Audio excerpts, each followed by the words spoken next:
All right, today I'm going to talk to you a little bit about a brilliant idea that actually wasn't mine. It is from someone I have a problematic relationship with, my ex-wife.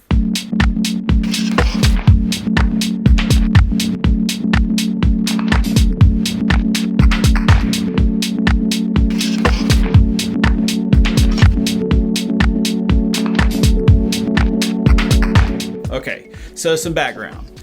First of all, travel's been a very, very big deal to me for a very long time. I've figured out that one of the best ways to expand your horizons, to look beyond your own point of view and grow some, is by just going simply to another place and experiencing not only the beauty of the place, but the culture itself. That's something I wanted to impart to my kids as well. Now, I've got a particular challenge in that I not only have 4 kids, which is a big deal, but 3 of them are triplets. And that's a big task if you're going to try to take a family of 6 anywhere on a long-distance trip. But I felt like it was very important.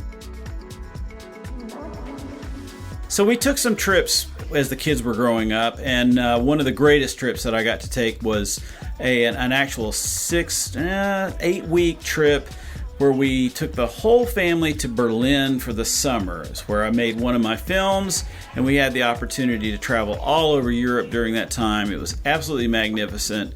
I grew a lot. I know my kids expanded in their horizons quite a bit also.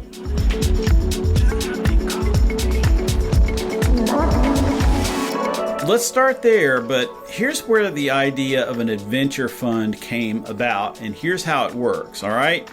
First of all, my ex-wife had this very, very annoying habit, yes, a very, very annoying habit of having to sell everything that wasn't being used. So, you know, there's tons obviously with triplets, there's tons and tons of kid clothes around. You can't just donate them, you got to sell them. You got to get a penny, you got to get 2 pennies for them. You got to make some money somehow. So garage sales were just part of life as I was, experiencing the young years of my kids. And second chance sales at church and things like that. Any opportunity to unload this stuff for $1 was something that my ex-wife took full advantage of. Now, as difficult, as awful an experience as that was most of the time, she racked up quite a sum of money. And she really, really racked up some serious cash. She was also the kind of person that wasn't going to just go and blow it all the time and spend it on herself, which she rightfully deserved to do. But she put the money away in savings accounts, and the idea was to give the kids the money when they got older. Well, here's a piece of it that I added in, and I'll take a little bit of credit for it, but we definitely agreed on this approach, and boy, did it make a difference. So the idea was they could take that money, which maybe amounted to $3,000-$4,000. They could take that money and they could do what young people do. They could blow it. They could buy booze with it. They could my kids mostly would probably buy computers and electronics, things like that. And the money would just be gone, and it would be, all that work would have been really, not so worthwhile. That's that's an option. That's certainly a fine option. She could have chosen anything she wanted to do, with the way they use that money. But I had the idea that this maybe should be used as an adventure fund. Here's how that worked.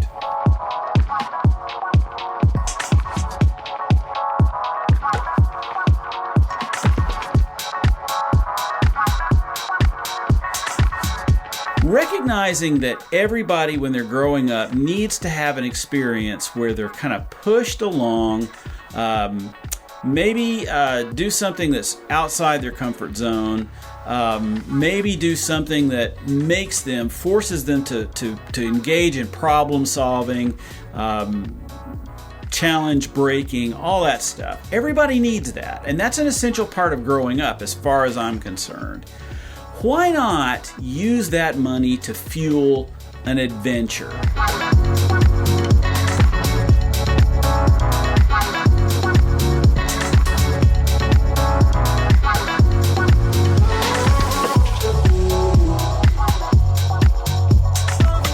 On their 18th birthday, each kid would get that sum of money. It'd be put in a savings account and it'd be held by them in reserve until they were ready to take their adventure.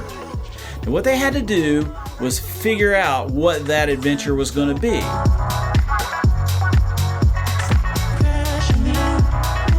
But it had to fit certain criteria. We didn't want the kids blowing it on electronics. We didn't think an adventure was really something like going to the beach with a friend. The adventure was going to be something that challenged them to grow and to experience something that they couldn't experience otherwise. So that might be a trip to Europe, where they backpacked across the country and went from place to place. Maybe it would be hiking the Appalachian Trail. Find something that makes you go out and do something that you normally wouldn't do. So here's what happened. Two of my kids have done their adventure. Two of them have not. But Chris, my oldest, took his adventure by going to Europe.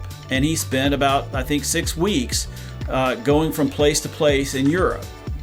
It was a great experience for him. He got to see a lot of things. He got to do a lot of things and experience the kind of freedom you can only experience when you're a young person traveling. There were some things that really happened that I thought were pretty incredible. First of all, he really watched his money. He planned. He was very careful to learn the ways to get in and out of a city, the cheapest way possible, to get housing that was less expensive, as inexpensive as possible. To be careful about how much money you spend on food and drink. And he tells me that there were some times where he just bought a big ball of cheese and a loaf of bread, and that was all he got to eat to sustain him for a day, or maybe even more than that. But the thing is to manage your money, and to do, that's what he did, and to try to maximize his experience in making that happen.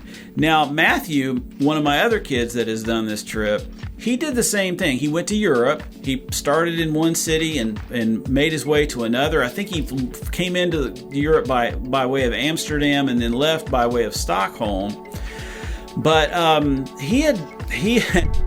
his trip turned out a little bit different, and some of us might see that as this is a bummer, but I kind of thought maybe it might be a good thing. But here's what happened.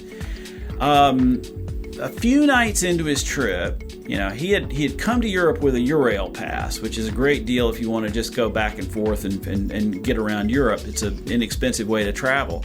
But it requires having a ticket that's a paper ticket, and if you lose it, you're done. Well, guess what?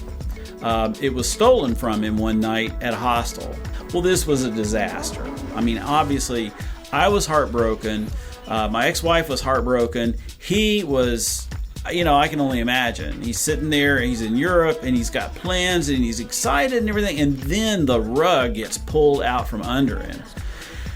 Well, I took a deep breath as I'm kind of fielding a few text messages from over the, across the ocean, and I took a deep breath and I said, well, okay, this is tragic. This is a terrible thing. This upsets me greatly.